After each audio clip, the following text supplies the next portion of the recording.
clashes like this are very, very common. We've got to be very, very careful because bullets are flying just everywhere. Here, you fight for survival or you die. What are some of the atrocities that you actually committed while you were in active fighting? We kill innocent people. We kidnap some of them. We lock them up. At times, we rape some of them. These are weapons seized from the non-state armed groups on the battlefield. We are on an investigative mission that will take us to the very origins of illicit arms trafficking fueling conflict in Cameroon. The illicit trafficking market is vast and it's profitable. What about the arms? The arms, we used to get them from Nigeria. We used to send business people to go and bring it for us. As conflicts continue to ravage most of West and Central Africa, so too is the proliferation of illicit weapons. Boko Haram at the national level, sometimes they target garrisons, they target military equipment because they want to get weapons from the military. Can government in West and Central Africa and beyond deal with the problem on time amid porous borders, corruption, logistical, and financial challenges? We are on the path to investigate vast trafficking networks across some of African countries in order to silence the guns fueling conflict in Cameroon.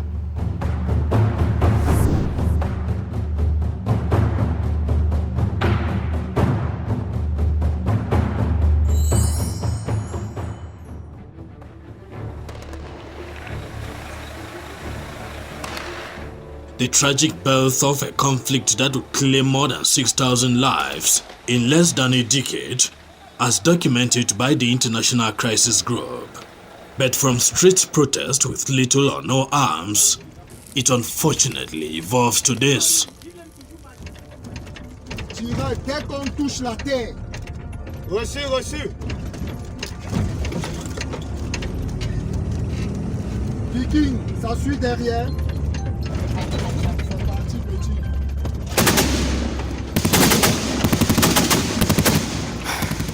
It's nightfall, it's dark, and it's extremely risky.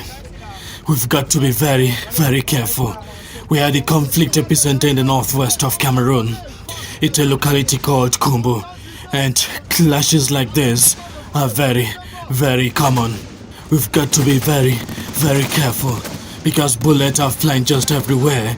Here, you fight for survival or you die.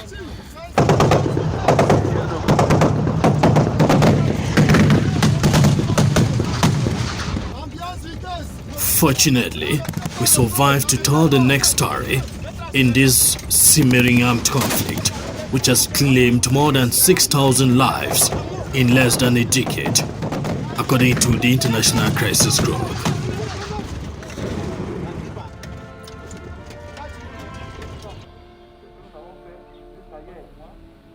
So where have the separatists, in a conflict often described as the most neglected in Africa, acquired such sophisticated weapons from to engage in such a fierce battle with the established Cameroon's defense and security forces?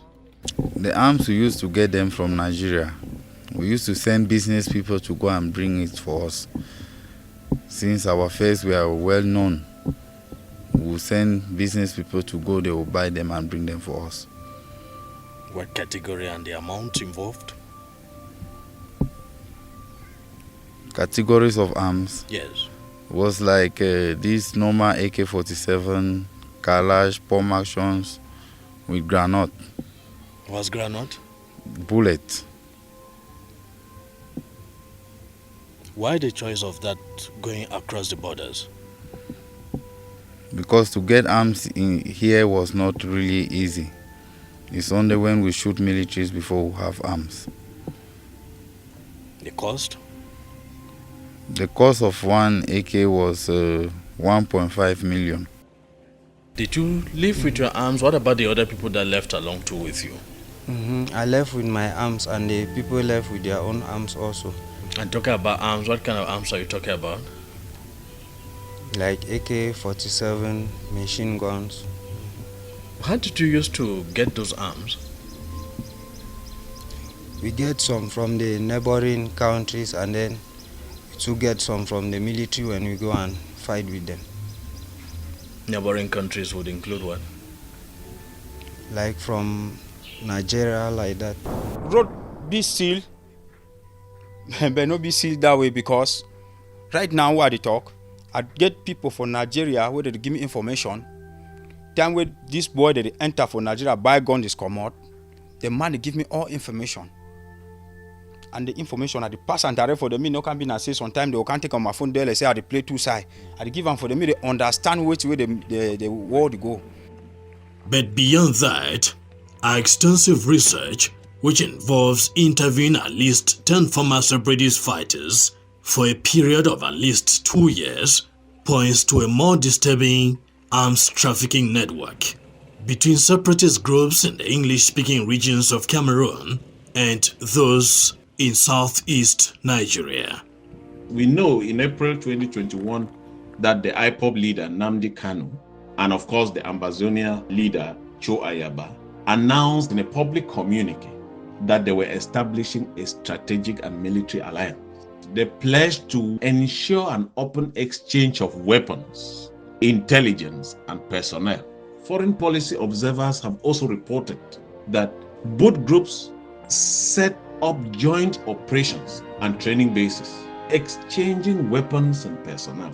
Even the BBC, which referenced ICG expert Elvis Array, had noted unambiguously that other weapons came from Nigeria, facilitated by porous border zones in Niger Delta, and that the Ambazonian forces used anti-tank missiles for the first time during operations.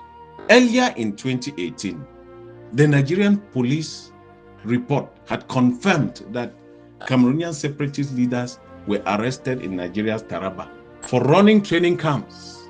The World Policy Hub had highlighted that cooperation between separatist groups has happened as far back as 2010 between Niger Delta militants, which assisted both the Bakassi movement and the Southern Cameroonian separatists. And in July 2019, the organization Military Africa warned of a potentially destabilizing full-fledged military alliance, observing shared combat strategy, training, and cross-border safe havens.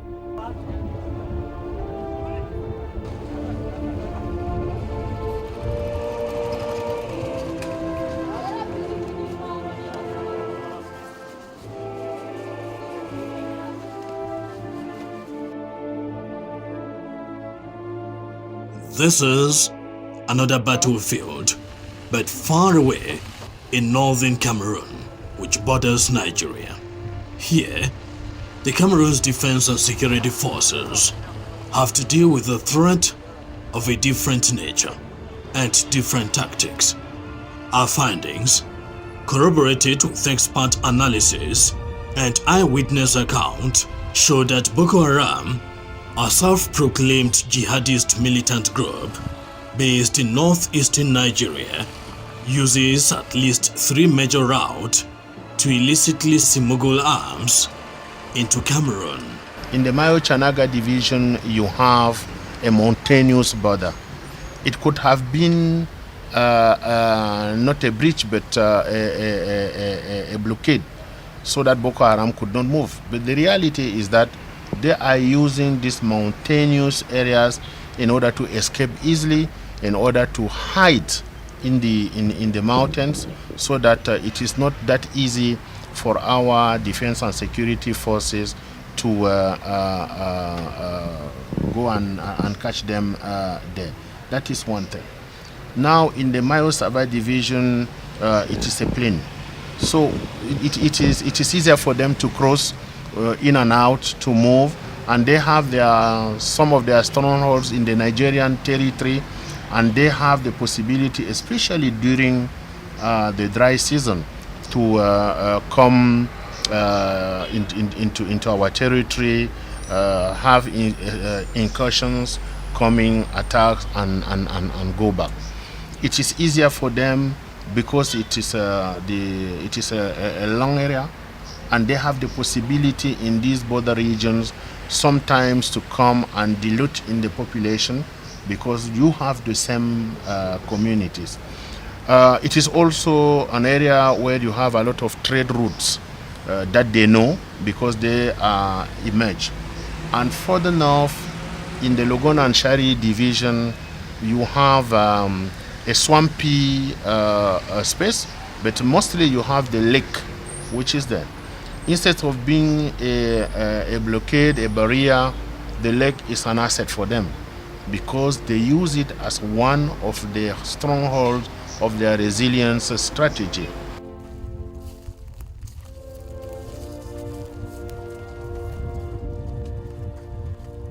When places are dry, people can, come in on foot or even use vehicles just through the bushes like that. And, and that's why I say in the dry season, we used to know that a vehicle is coming also just by seeing the dust that such a vehicle will raise inside the bushes. Let me take, for example, Gulfe. There, I think I used to have between 15 and 20 policemen under me. And even with that, even if they increase the number to 30, 40, that would still, the problem will still remain. That people can come in using paths and so on, or leave the country using paths to Nigeria and come in the same manner. Experts reckon that under Muammar Gaddafi, Libya had arguably one of the most extensive weapons stockpiles on the continent. His demise meant illicit arms proliferation across several African countries, and Cameroon finds itself in the picture. There are many people coming from sub-Saharan Africa, from Niger, from Mali, and other countries who were engaged within Libya's army. So when Gaddafi was killed, it was clear that these people will take their weapons, and they did, to come down and enter into other engagements. It is clear that there is a link between the demise of Gaddafi and the outbreak of war, jihadism, as they used to say, in the sub-Saharan African countries, especially Mali, Burkina Faso, Niger, and also the attempt by the Tuareg to get independence. Cameroon come into the picture for the simple fact that the route from Libya to the Lake Chad Basin is widely open because smugglers come from the Sahara. They enter the Sahara, they can get to the Lake Chad Basin easily, and we have countries which are which are close to Libya, that is Chad, Niger, and these countries are in the Lake Chad Basin region.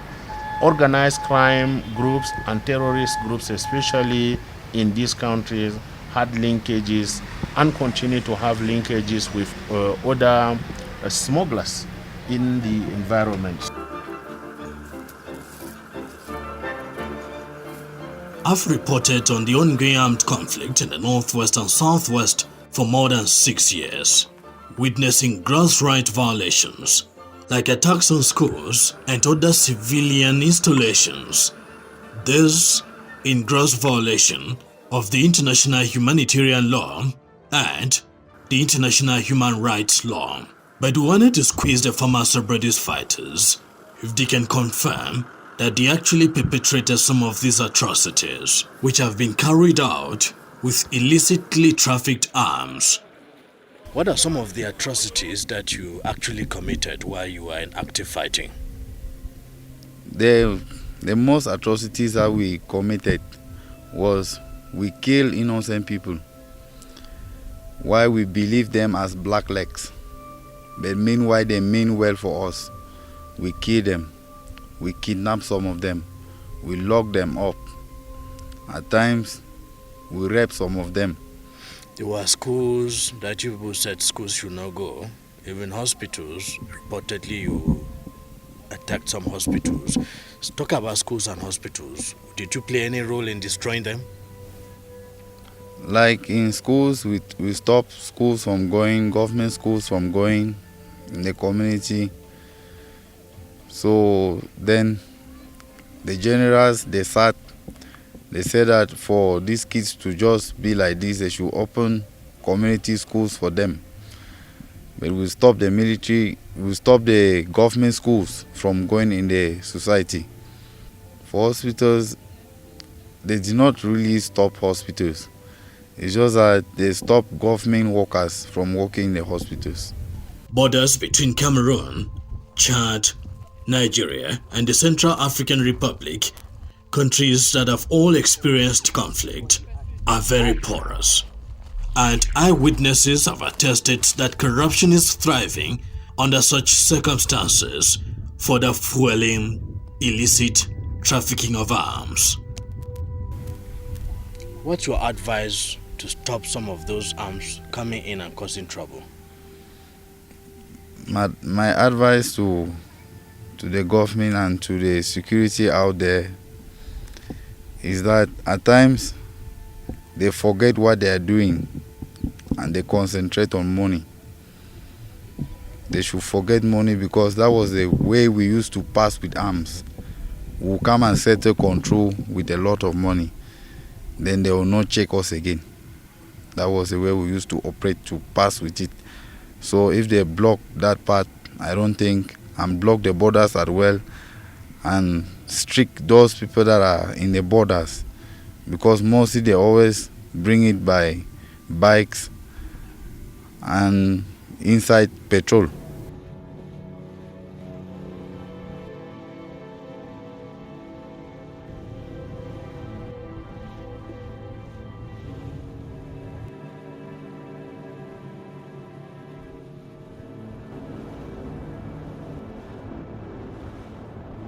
For the customs and immigration, to work down there effectively, they don't have to wait again at the points of entry, of landing of those boats, of those ships, or whatever. But again, they have very secret areas where they land, not at the areas where you have the custom or the police, the immigration. They have areas in the creeks, for example, where they land quietly and they remove things and try to see how those things get their way into the country. There are certain creeks where some of these things will land but in the night, and you will not be able to intercept them. Experts also suggest a robust and preemptive national and regional legal framework, as well as effective state support to the multinational joint task force as prerequisite to prevent more arms from sliding into the hands of transnational organized criminals. The job of establishing security will start by controlling all the arms in circulation. That is their job. Now, as you know, it is a multinational joint force. You have Nigeria, you have Cameroon, you have Chad, you have Niger. But Niger, as you know, less than 2 months decide to get out. And you even know that before the death of President, the later President of Chad, Idriss Déby, he also criticized that force. I just caught African country. You have also external country coming out. The problem is that we are together to fight terrorists, but every country want to secure mainly It's treachery. You understand? We are par with Nigeria, but the main objective of Nigeria is to secure Nigeria. Cameroon is there. The main obligation of our authority is to secure our land. Chad is the same thing. Nigeria is the same thing. It means what? Collectively speaking, there is not a lot of will to work together as soon as the national territory is not concerned.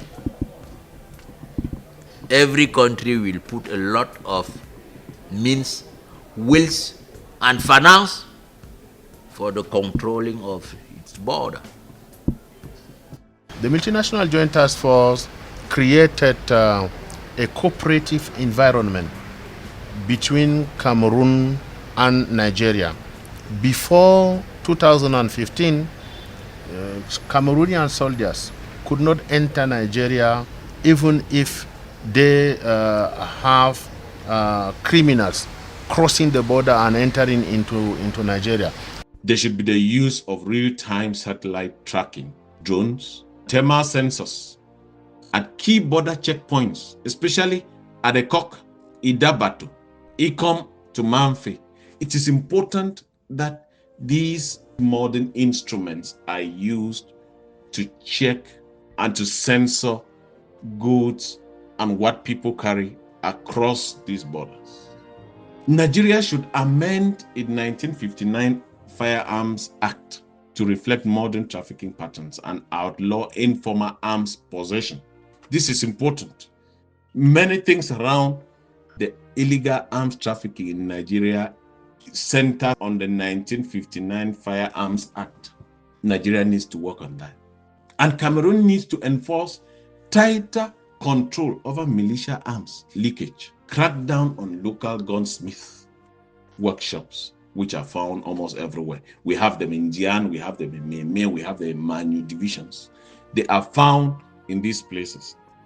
There is need to recruit and train community-based intelligence networks to report smuggling activities. And also there is need for a standing Nigeria-Cameroon Commission to review and seize arms, to issue joint threat assessment, and to coordinate prosecution of traffickers. But most importantly, there is need for more draconian measures to be taken by the governments of both countries to resolve the socio-political issues that have caused separatist movements in these two countries. The separatist movements in the northwest and southwest can be silent. Analysts insist that intelligence sharing among states, fighting systemic problems of unemployment and feelings of segregation are key in the long-term battle against trafficking, especially in West and Central Africa.